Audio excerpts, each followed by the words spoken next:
It is an honor to stand before you today to explore a topic that resonates at the core of our human experience: healing, time, and destiny.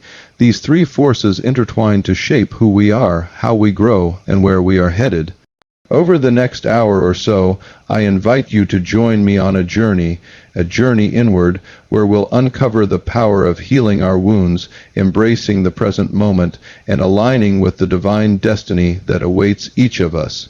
This is not just a speech, it's a conversation between your heart and the universe. It's an opportunity to pause, reflect, and rediscover the infinite potential within you. Together, we'll explore how healing frees us from the past, how time is a construct we can transcend, and how destiny is not a fixed point but a co-creation with the divine. Let's dive in.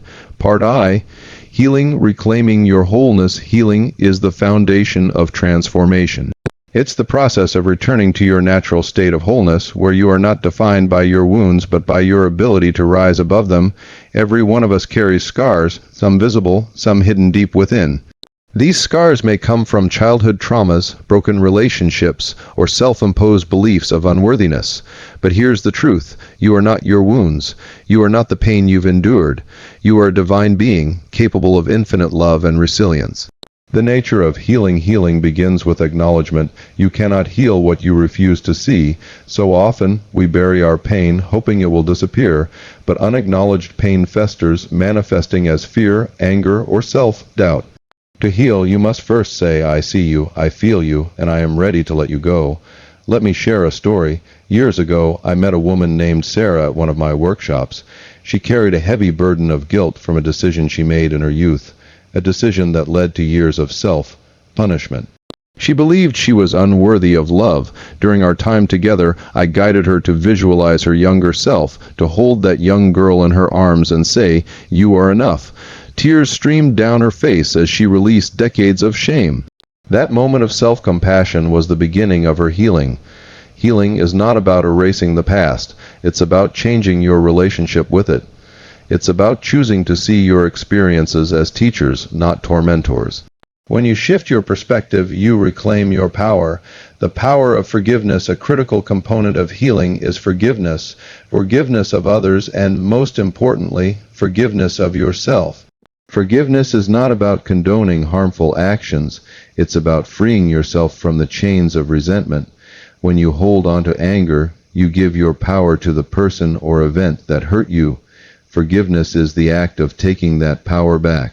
Try this. Close your eyes and think of someone who has hurt you. Picture them in your mind. Now silently say, "I release you. I choose peace." Feel the weight lift from your heart. This is not for them, it's for you. And when it comes to self-forgiveness, remind yourself daily, "I did the best I could with what I knew at the time." You are not perfect, nor are you meant to be. You are a work in progress, and that is beautiful. Healing through love. The most powerful tool for healing is love. Unconditional love for yourself and others. Love is the energy that mends broken hearts and restores fractured spirits. When you choose love over fear, you align with the divine essence within you.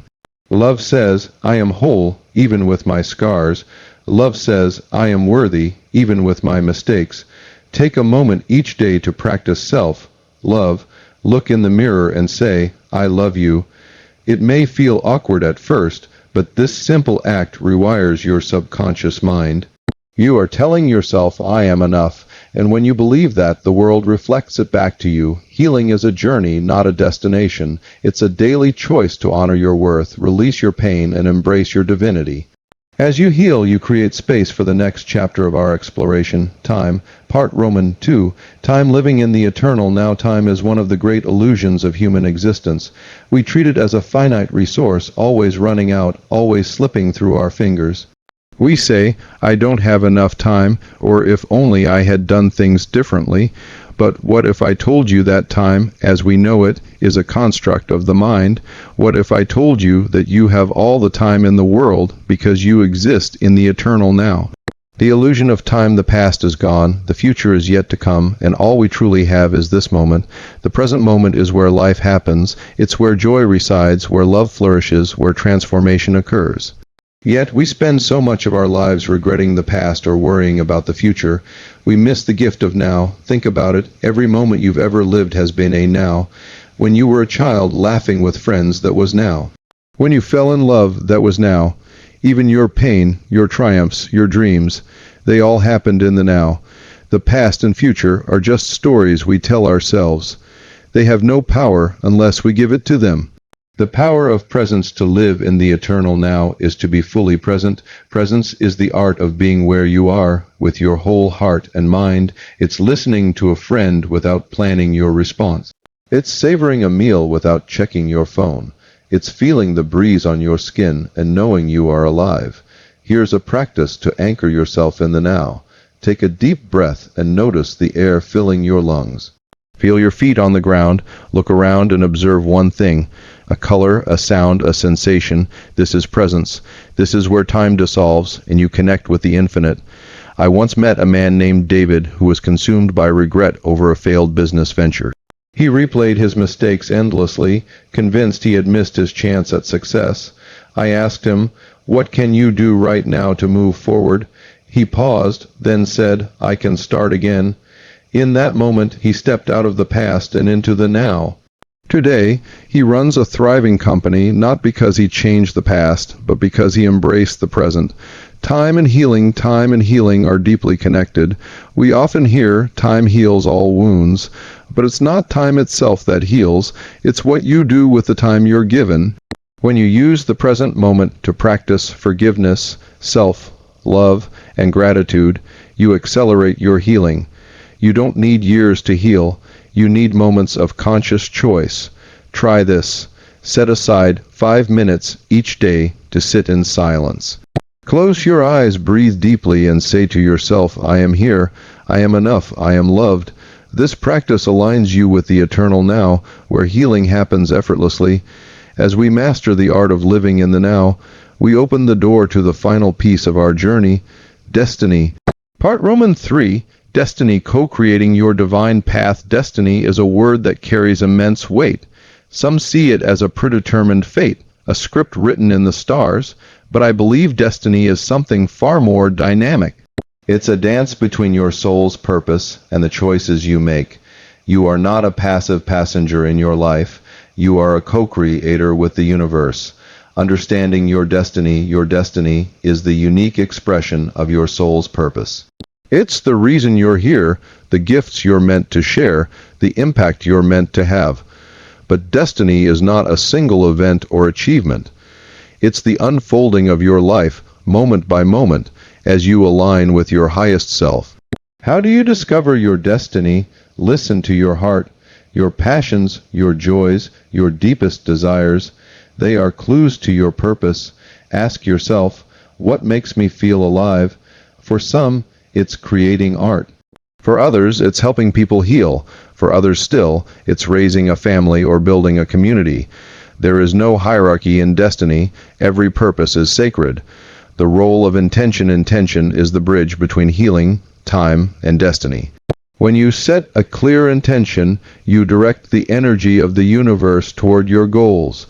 Intention is not about forcing outcomes. It's about aligning your thoughts, actions, and beliefs with your soul's calling. Here's a powerful practice. Write down your intention for your life. Be specific. For example, I intend to live a life of joy, sharing my gifts with the world. Read this intention daily and take one small action each day to move toward it. The universe responds to clarity and commitment. I recall a young man named Michael who attended one of my seminars. He felt lost, unsure of his purpose. I asked him to write down what he loved most. He wrote, "Helping children feel safe." That simple statement became his guiding star. Today, he runs a nonprofit that supports at-risk youth, living his destiny one day at a time. Surrendering to the flow while intention is powerful, destiny also requires surrender. Surrender is not giving up. It's trusting that the universe has a plan greater than your own. Sometimes the path to your destiny takes unexpected turns. A job loss, a heartbreak, a detour. They may seem like obstacles, but they are often divine redirections. When I was young, I dreamed of being a teacher, but life took me through many roles, counselor, author, speaker, before I fully embraced my destiny. Each step, even the painful ones, was necessary. Trust the journey. The universe is always conspiring in your favor. Destiny as a daily practice. Destiny is not something you arrive at. It's something you live. Every choice you make, how you treat others, how you care for yourself, how you spend your time, shapes your destiny. Live with intention, act with love, and trust the process. Your destiny is unfolding right now. Conclusion, weaving it all together as we come to the close of our time together, let's weave these threads, healing, time, and destiny, into a tapestry of transformation. Healing frees you from the chains of the past, allowing you to step fully into the present moment. Time, when embraced as the eternal now, becomes a canvas for creation and growth. And destiny is the masterpiece you co-create with the universe, one intentional choice at a time. I leave you with this. You are not here by accident. You are a divine being, imbued with infinite potential. Your wounds do not define you, they refine you. Time is not your enemy, it's your playground. And your destiny is not a distant dream, it's a reality you're living right now. Take one step today, forgive someone, be present for 5 minutes, write down your intention. These small acts ripple outward, transforming your life and the world around you. You are powerful beyond measure, and the universe is cheering you on.